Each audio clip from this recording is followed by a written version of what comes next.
Hello, everyone, and welcome to today's webinar, Designing Kitchens and Baths for Active Aging.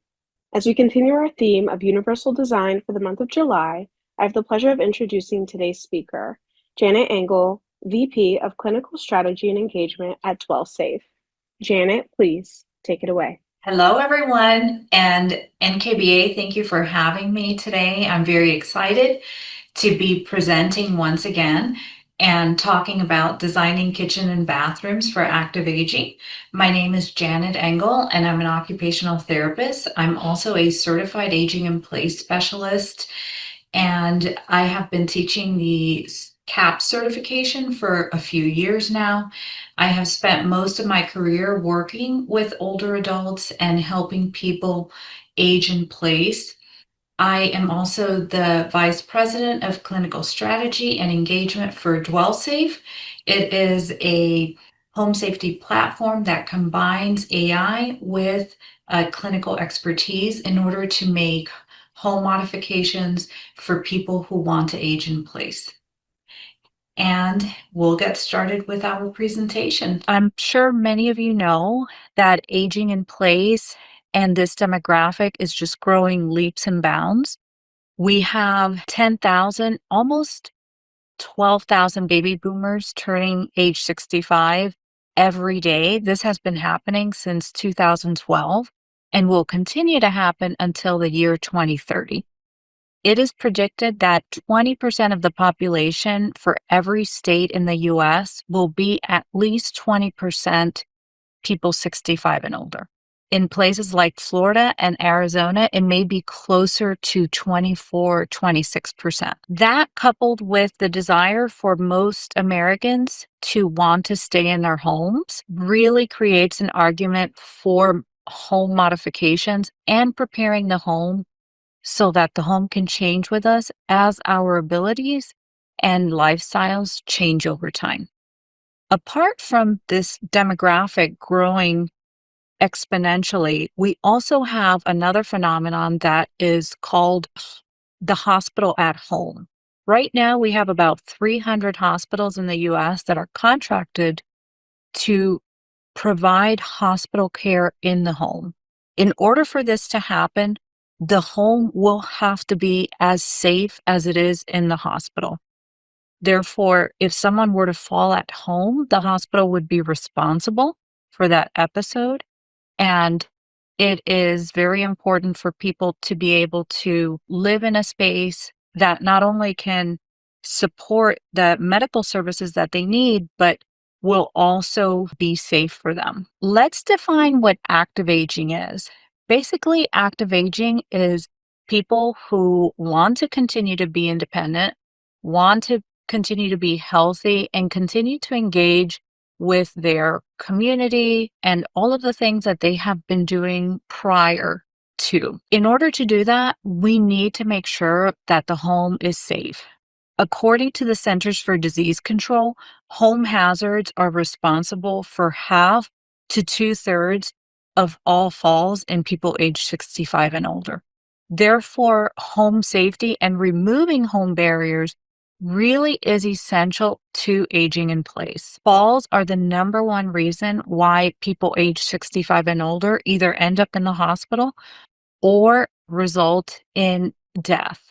And the two most common injuries after a fall is either a hip fracture or a traumatic brain injury, which both lead to very serious consequences. Going back to the home, universal design is a perfect mechanism to help us make the home safe, convenient, and functional for aging in place.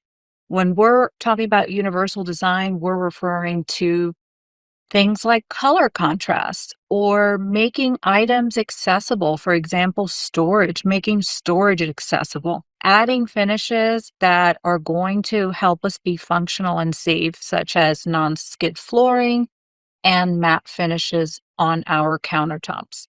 And we're going to go in depth into all of these areas. Starting with the kitchen. Many of you are interior designers, and this is preaching to the choir.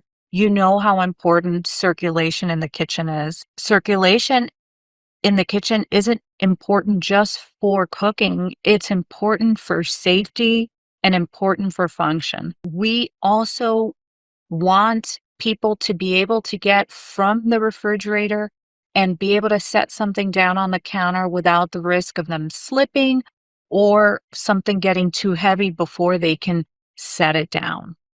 We want finishes that are low maintenance. We want shelving that's accessible. And we also want appliances that are smart and are going to help us do the things that we do on an everyday basis, but do it better, safer, and smarter. Low maintenance finishes, this really is synonymous with aging in place. Anything that is high maintenance, meaning it requires cleaning or it requires to be sealed, that is going to not be friendly for aging in place. That's why quartz and porcelain are very popular when it comes to designing for age-friendly homes, because we don't have to seal these surfaces with flooring, for example. LVT or LVP is really the best thing that's on the market now because it's very easy to maintain. These surfaces don't get scratched. There's no grout to be cleaned. And they also have non-skid properties. Storage that is easy to reach. This is very important. In these pictures, I'm featuring RevaShelf products. RevaShelf really is one of the companies that has been around for decades and has been making accessories for kitchen, bath, closets, laundry rooms to really make spaces not only more comfortable, but more functional and more accessible. Myself, as an example, I tend to get up on the countertop to reach something in my high cabinets. I know that I can only do that for so long. And even now, it's dangerous for me to use that strategy. Really, what I should have are these RevaShelf inserts that bring things down to where I am. I'm only 5'2", so I really do have a height issue. And right now, getting up on the counter or a step stool is really my only alternative to being able to reach something that's up high. We also use these inserts to reach things that are in hard to reach places or places that are not lit because, and I'll give you the example of a lazy Susan. If you have a lazy Susan that pulls out, it's much easier to be able to identify and find what you're looking for in that area. Let's talk a little bit about appliances. Smart appliances really are working hard to help us have a kitchen that is more functional and safer. One of my favorite companies when it comes to appliances is Sharp Appliances, and their logo is Simply Better Living. And I really believe that they live this in how they design their appliances, because all of their appliances are either designed with universal design or are ADA compliant. And so some of these features are that they have a high forward maximum reach of 48 inches, no more than 48 inches. And then on the low end, it's 15 inches. And it requires less than 5 pounds to be able to depress a button. One of the features I really like about this induction cooktop is that they made all of the buttons white. And this is very important because our vision really is the first system to deteriorate as we age. And it happens as early as 35 or 40 years old. It's a condition called presbyopia, which is the inability to be able to focus on things that are small. So we really have to rely on high contrast and also on better lighting in order to be able to read what's on a surface or identify the buttons that are on a surface. So this really is a very nice feature. The induction cooktop is also a lovely feature for aging in place because it will prevent fires, it will prevent burns. It only heats up when it comes in contact with metal. So if someone spills something on their cooktop, it's very easy to clean because the cooktop will not cook that tomato sauce that spilled over the pot or the milk that spilled over the pot. So very easy to clean. If someone touches that surface when it's hot, they will not get burned.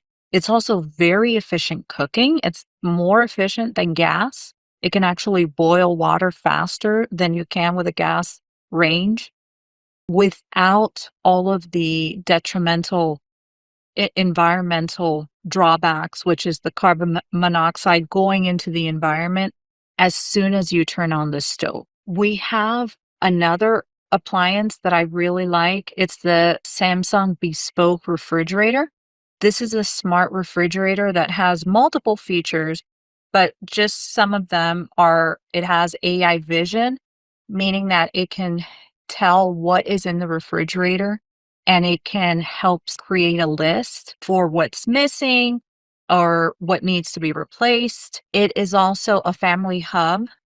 You can connect various devices to it. So it has the smart things integration. And you can also create schedules, you can create lists, you can connect it to multiple people in the home. And so it serves as an appliance that really becomes a whole house smart appliance and feature in the home. It is also very modern looking. It has glass panels, which are easier to clean and smudge less than the metal. Lighting. Lighting is extremely important when it comes to aging in place. And it goes back to our vision deteriorating as we get older. Someone who's 60 years old needs 3 times as much light as someone who is 20 years old. And that's because our pupils do not let in as much light as they used to.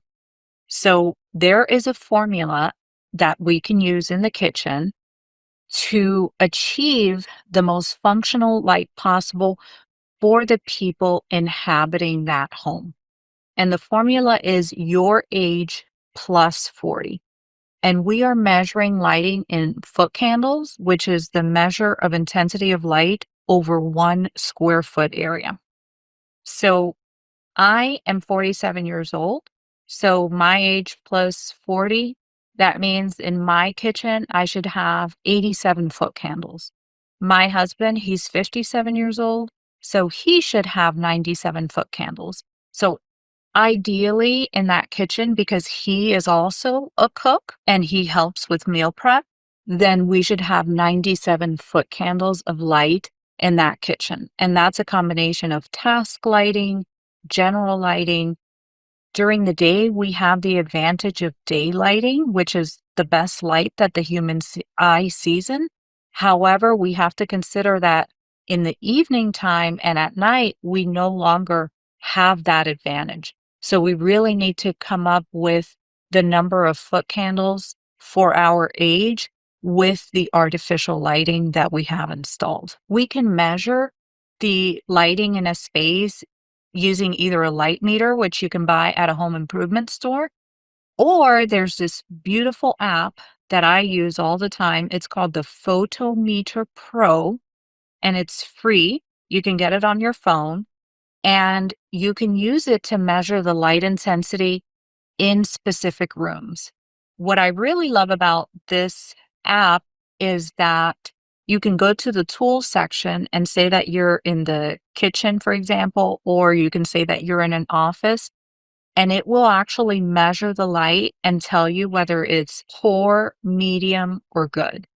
Otherwise, you would have to reference a chart in order to know if the functional light that you have in that space is adequate. But with this app, it does everything for you and it's free. Let's move on to bathrooms.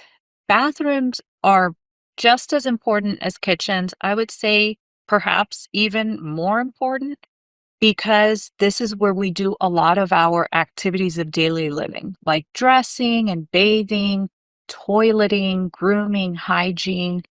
We spend a lot of time in the bathroom. Unfortunately, most homes only have small bathrooms, and it really makes it very challenging in order to create a space that's safe, but also has room for us to do all of the important things that we do in a bathroom.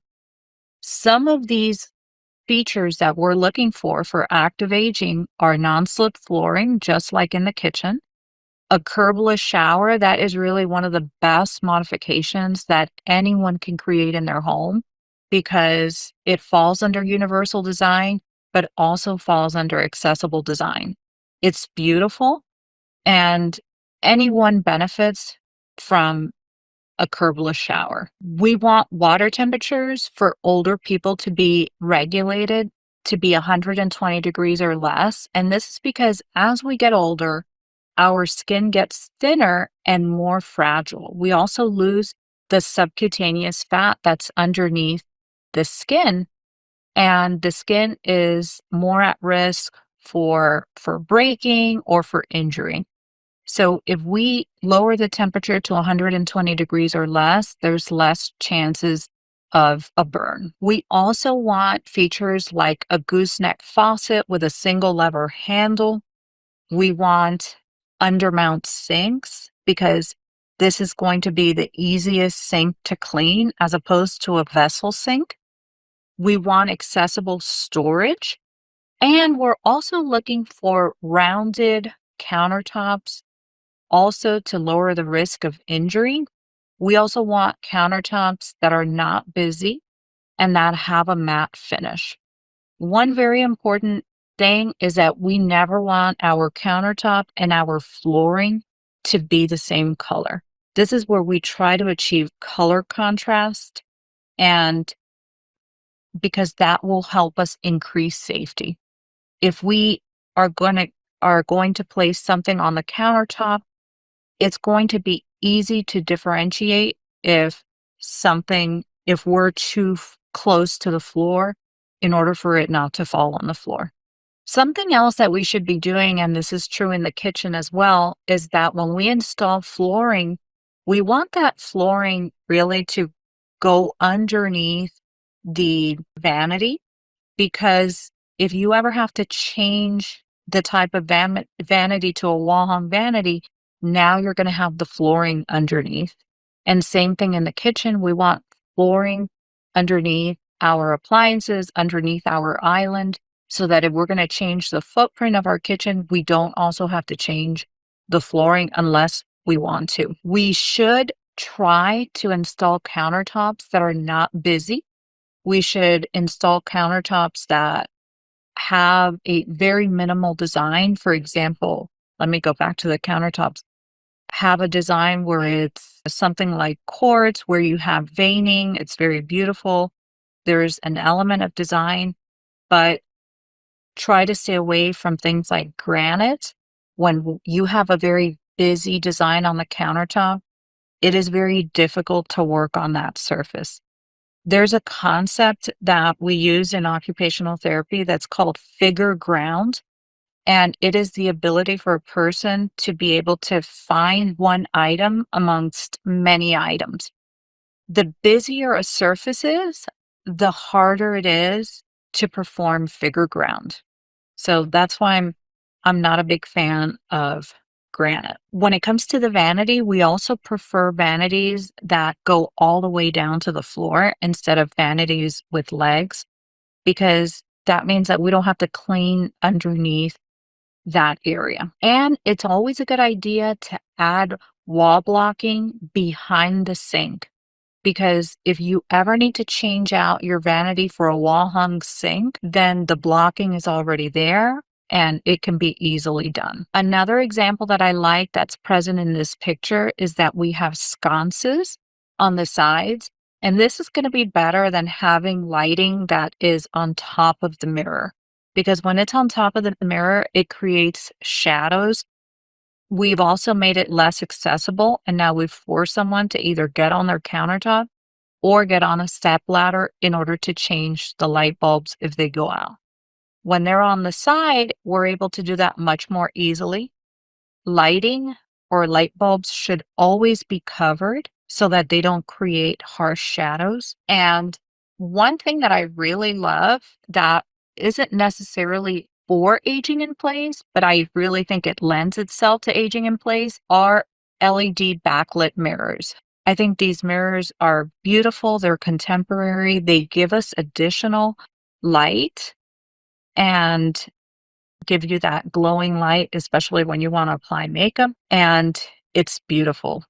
Doesn't look like it's for anyone who's disabled or someone who has low vision. So these are all things that we can keep in mind to design a bathroom that's friendly for active aging. One other modification that I love in bathrooms, if there's space for them, is to create a multi-level counter. And that's because a multi-level counter is going to give us that space where we can sit down and do our activities of daily living, like putting on makeup or perhaps taking medication or dressing. It's always a good idea to be able to sit in your bathroom to do an activity. Moving on to toilets. Toilets are extremely important because for obvious reasons, right? Everyone uses the toilet multiple times a day. And this is actually the area that people have the most issues with when mobility becomes a challenge. And it's because the toilet requires people to have to squat and then also use their hamstrings without having a surface that they can push off from. Toilets really need to be placed on a wall that's at least 60 inches wide. And this is so that someone can come from the side or from the front and transfer to the toilet. Especially if they have a mobility device, this is extremely important because now we have to make space for that walker or that wheelchair. And when someone is in a wheelchair, they're going to transfer to the toilet in a very specific way. Sometimes they have to do a 3-point transfer, which is where the wheelchair has to be right up against the toilet in order for that person to do a stand pivot transfer onto the toilet. If we have a curbless shower, this will allow us to use some of those inches that we are referring to when we say the toilet should be on a wall that's at least 60 inches. We can use some of those inches within the curbless shower area, and that really provides a good solution when space is a challenge. Toilets, if we have a male using the toilet, we need to, it is better if we recommend an elongated toilet as opposed to a rounded toilet in order to accommodate the male anatomy. When men have issues with their balance, urinating in the standing position becomes very dangerous because not only are they urinating, but they're also having to manage clothing before, and having something to hold on to is very important, such as a grab bar, if a grab bar is placed on the wall behind the toilet. But the best strategy is really for the man to sit down and urinate while they're in the seated position. But there is where the elongated toilet becomes very important. Since we mentioned grab bars, wall blocking behind the toilet is extremely important because when people have mobility issues, again, this is the first area where we're going to see people have issues with independence and be at risk for falls because there's a lot going on. You're managing clothing and then you're having to squat or you're having to get back up from a toilet and you have nothing to hold on to. That's where having wall blocking so that we can place swing away grab bars on the back wall of the toilet is essential. And you need 2 grab bars, one on each side of the toilet. So having one grab bar on the side wall or where the vanity is, that is not enough to make someone stable. The bidet is an excellent feature for aging in place. I think everyone should have a bidet, no matter how old you are. My son, in my house, we have 2 bidets. And so he uses the one in my husband's bathroom and he calls it Boudier because he can't remember the real name. But even he's smart enough, and he's only 12 years old, to realize that, hey, it's better if you clean yourself using the bidet as as opposed to a bunch of toilet paper. It is easier on our skin. As I said earlier, as we get older, our skin becomes more fragile. If someone has mobility impairments and they're spending a lot of time sitting down or laying down, the risk of a pressure sore is pretty significant. And so not having to clean with toilet paper is going to be less abrasive, but it's also going to be more comfortable. And the hygiene in general is going to improve drastically. There is a very common reason why older adults end up in the hospital, and that's because they develop a urinary tract infection. This is more common in women because of our anatomy. Also, as women go through menopause and we have decreases in estrogen levels, that also puts us at higher risk for urinary tract infections, which could be life threatening. So, preventing UTIs is a very easy way to prevent a fall or prevent cognitive impairment because any kind of bacteria infection can cause someone to be confused and then end up in the hospital. There are a few different types of bidets that we can choose from. I recommend the electric bidet over all of them. This is because the electric bidet has a nozzle that will retract and will clean itself. And that is important when it comes to preventing bacteria from growing on a surface and then water coming out of that surface and spraying onto the person. In order to have an electric bidet, we do have to have a GFCI outlet right by the toilet. So this is a very important factor that we want to consider when we're redesigning a bathroom is have a GFCI outlet right by the toilet. The other bidets, I think it's better than not having one at all, but you don't have the nozzle that is self-cleaning, which could create problems. There's another type of, I don't know if I would put it under bidet, but you have the handle that you can attach to the toilet and someone can clean themselves using that. I think it's a great tool. If someone needs assistance, maybe that could be a better tool because now the caregiver is in control of how they spray the water. So it all depends on what the person needs and what their budget is. Shower design. This is another area that can really be quite confusing or quite challenging to design for, especially when you have small spaces, because we need everything to be conveniently located and accessible. I think it's always a good idea to have a wall hung bench in the shower. And to do that, you also need blocking. I think the wall hung bench looks beautiful. It's contemporary. It's comfortable. Everyone benefits from being able to sit down in the shower at some point, regardless of your abilities. We also need to have our niches that are close by that bench because like we said, if you're sitting down to wash your hair, well, then your toiletries need to be conveniently located next to that seat. Otherwise, you're going to be walking across the shower and perhaps putting yourself at risk for falls. Maybe you get shampoo in your eyes, something like that. So everything needs to be conveniently located. The controls also need to be conveniently located near the seat. I also believe that controls should be located in an area where someone can turn the water on and off without having to get into their shower area and get wet. This is a feature that is often overlooked, where the shower controls are in an area where you have to get inside the shower and be naked because the water is going to come on. It should not be like this. That is a must-have feature, is to turn on the water without getting wet, because we want to be able to let the water get warm.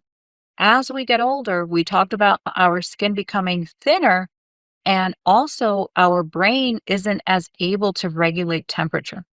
And so No one wants to get into a shower that's cold, especially if you live in a cold climate. So that is absolutely essential. We want a handheld shower hose because this is a very convenient universal design feature for anyone. In addition, if you bathe your dogs in the shower like I do, it's very convenient to have a handheld shower when it comes to bathing them.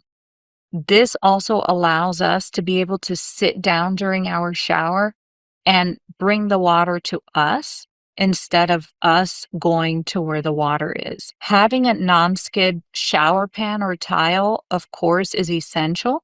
We want to have a flooring product that has a dynamic coefficient of friction of at least 0.40. But in the shower, I really believe that it should be 0.60 or above. We want matte finishes, again, because that glare, it comes into a room, it shines on that shiny surface, and it causes an effect that's called veiling reflection, which is when the object will start, or the light will start bouncing off of all of these different surfaces and really disturb someone's vision. We already know that our vision starts to deteriorate between ages 30 and 45. So we don't want to add additional factors that are going to create issues that are going to increase our fall risk or make it harder to work or do something in that space. Again, low maintenance tile, we don't want to have to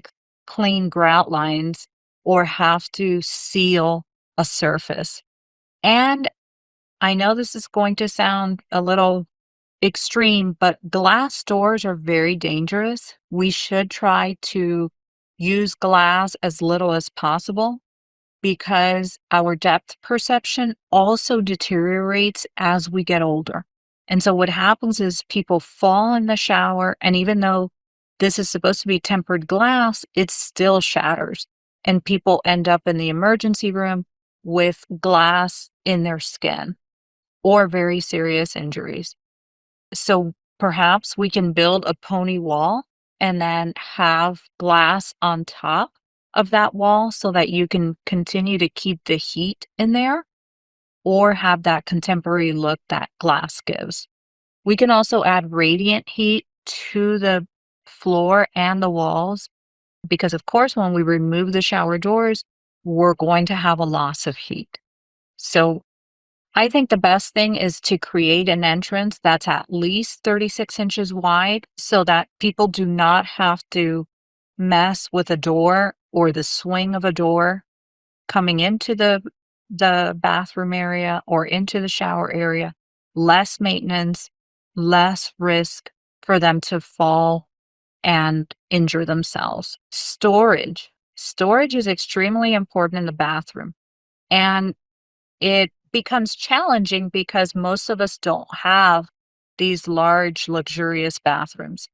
And what happens when people have mobility issues is that they'll store all of their most essential items near the toilet.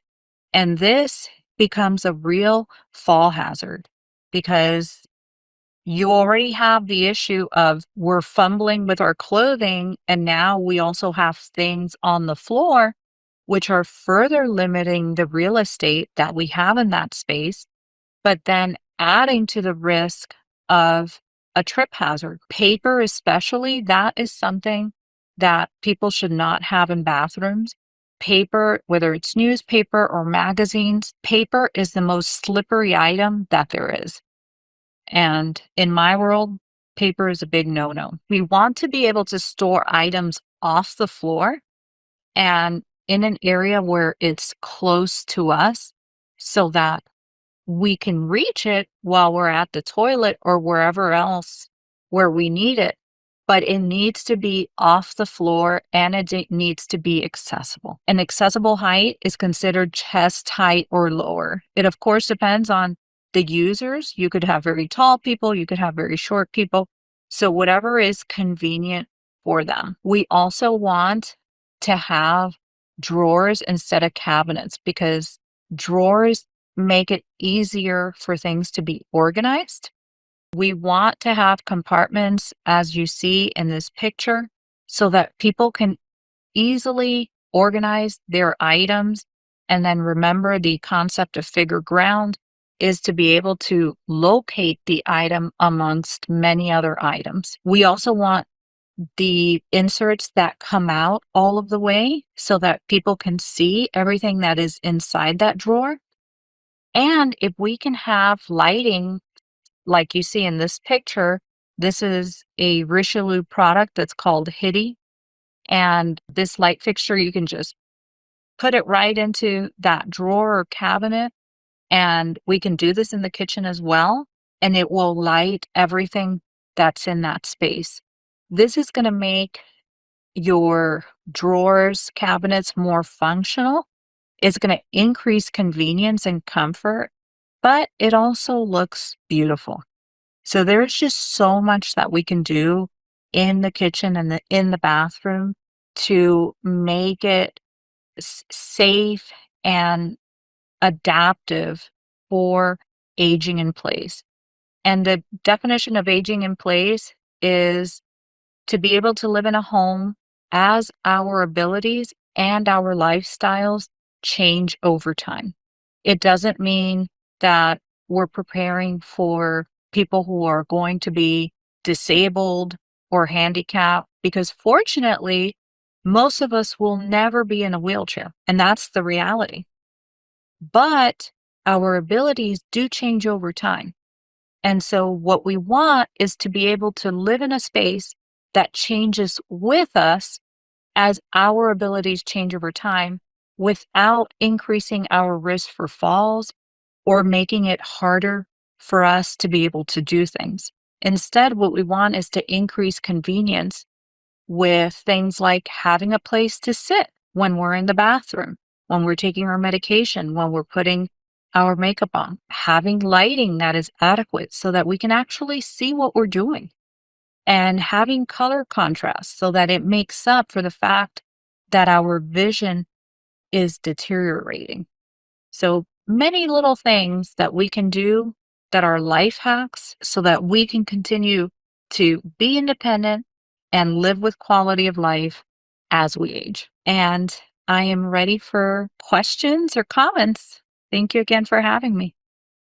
Thank you so much, Janet, for such a great webinar. We appreciate the presentation. With that being said, we have a ton of questions, so we're going to hop right in. So the first is, tell us more about the lighting app you use and how you use it. I believe it was Photometer Pro. Yes. And again, Alicia, thank you for having me.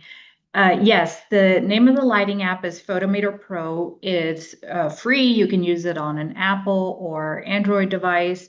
And there are several apps that you can choose from. The reason I like the Photometer Pro is because if you go down to the menu on the bottom, you can also select the room that you're interested in measuring light in. And this is very important because whenever we measure functional light, we need to reference it to a chart that tells us, well, how much functional light do we need in that specific room? Because it's going to be different whether it's an office or a kitchen or a bathroom. So inside this app, it eliminates the need to have to reference a chart because you can select the room that you are interested in measuring, and then it also has this meter where it tells you if it's good, bad, or, medium. So it gives you like 3 different colors with this needle. And so it's very easy to communicate with the client, where how bad their light is or how good it is, and you can easily show it to them, so it, perhaps it removes that argument or that pushback, because it's all right there in the app and you don't have to reference a chart that you have to carry with you or memorize. Perfect. Thank you so much. Before we go on to our next question, I do just want to let everyone know that I've added the survey for the feedback. Obviously, we appreciate you guys letting us know how much you enjoy it, but I will add it as well again, so that way you can go ahead and give our presenter her feedback for today. So going into our next question, why do we want a gooseneck faucet in the bathroom? Yeah, so the gooseneck faucet is very important because uh, many older adults take a sponge bath or what, they call a spit bath. We really do not need to bathe every day to be healthy or to have good hygiene. Another thing is as we age, our skin gets drier because we're not producing natural oils like we did when we were younger. And so bathing may actually be detrimental to the person. We also have to take into consideration that bathing is the most taxing activity of daily living that humans do. Okay, so that's another reason why people don't bathe every day and may limit it to 2 or 3 times a week. So a gooseneck faucet will allow the user to be able to wash their hair easily. So just like in the kitchen, the gooseneck faucet increases clearance for washing your dishes. In the bathroom, it increases clearance for washing your hair. So it comes down to function. Perfect. Um, our next question is, can you speak to the need for a standard low toilet for clients who need to roll over top of a commode chair? So first, I'm assuming that the person asking the question is defining a standard low toilet as a toilet that is 15 inches tall. My answer to that is there is another uh, DME or mobility device that's called the tub transfer bench. The tub transfer bench, it comes out of the shower. So it has two legs that are in the shower, two legs that are outside of the shower. And this will enable someone that has to navigate a high threshold to be able to sit on that bench while they're outside of the shower and swing their legs inside. There are also tub transfer benches that have a tilt feature. So if the person that you are helping has higher mobility needs or perhaps has cognitive impairment, you can use this mobility feature. There are toilets that also have a sliding feature. So let's say you had someone that had a stroke and has paralysis on the one side and they can't really shimmy their way over inside the tub. You can slide them into the tub. And this is one big issue with low toilets. So most 15-inch toilets, and this is the reason why this is the most common modification in the bathroom, is that the lower the toilet is, the harder it is for that person to be able to transfer off the toilet. The only person that it doesn't affect is someone who's short. And I'm talking about someone who's 5'2" or less.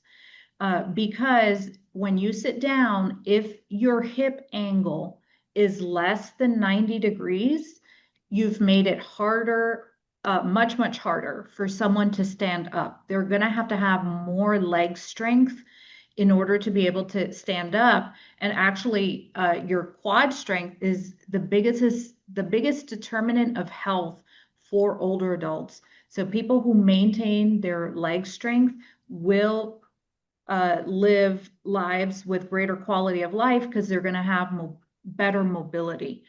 And so when we give a lower toilet, it's could be a real problem to get off the toilet.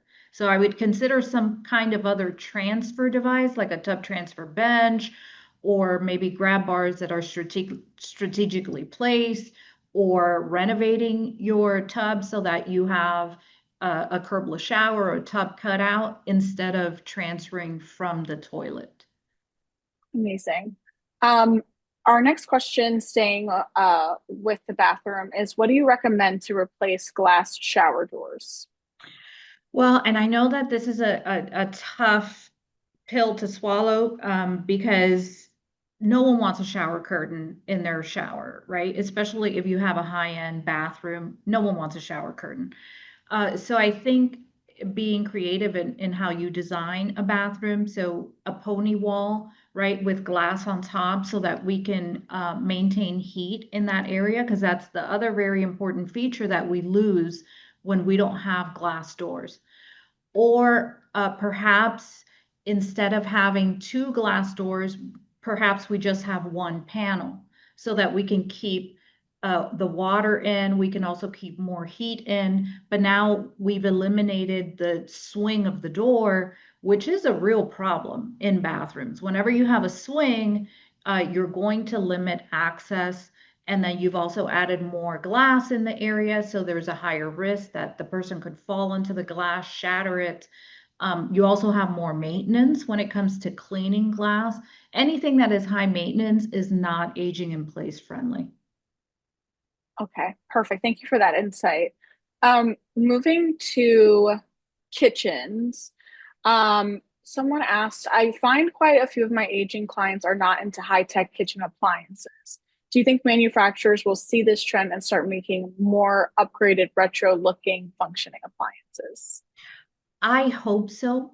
So in fact, I am at the Sharp manufacturing plant, as we sit, and this is one of the things that we're discussing is, do you really need to add 15 features to an appliance when most people only use 3? And so that's a very good point, is that appliances, they need to function for whatever that task is that they're doing. And then also they need to be simple and intuitive. So I don't always think that more tech is better. More function and more intuitiveness is better. Perfect. That's great insight. Um, the next question is, what is the name of the stove top you use? I believe they're referring to the induction stove top. Well, unfortunately, I don't have one. I know that in the PowerPoint, I had the Sharp induction stovetop. And so Sharp is a company that has focused on universal design always, since they've been making appliances.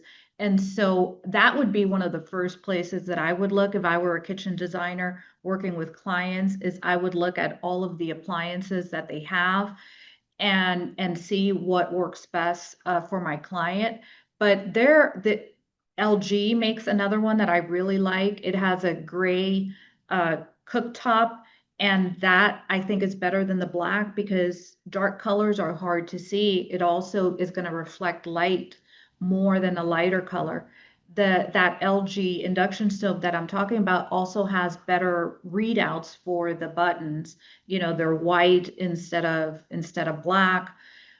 So those are the kinds of things that I would be looking for my client. Fabulous. Well, before we end for today, I want to give you the floor and just provide any final thoughts, any final insights to today's audience. Well, I just want to say that I think designers, interior designers, kitchen bath designers really are such an important profession when it comes to working with clients that are 50 and older. I think you guys have such an advantage that you're already in the home. You're already doing so much to make spaces beautiful and functional. But I think that having this knowledge just increases the tools that you have in your toolkit. And I think interior designers really are, they're a profession that can really help people age in place and live with better quality of life. And they know how to design without sacrificing aesthetics, which is extremely important because no one wants an ugly house. No one wants a bathroom that looks like it belongs in the hospital. And so I think that's where the interior designer really is the most valuable profession when it comes to working with the population that's 50 and older. Fabulous. Well, thank you again for taking the time to share your insight with us and answer all of our audience questions. And a huge thank you to our audience for attending today's session. Until next time, I hope everyone has a wonderful day.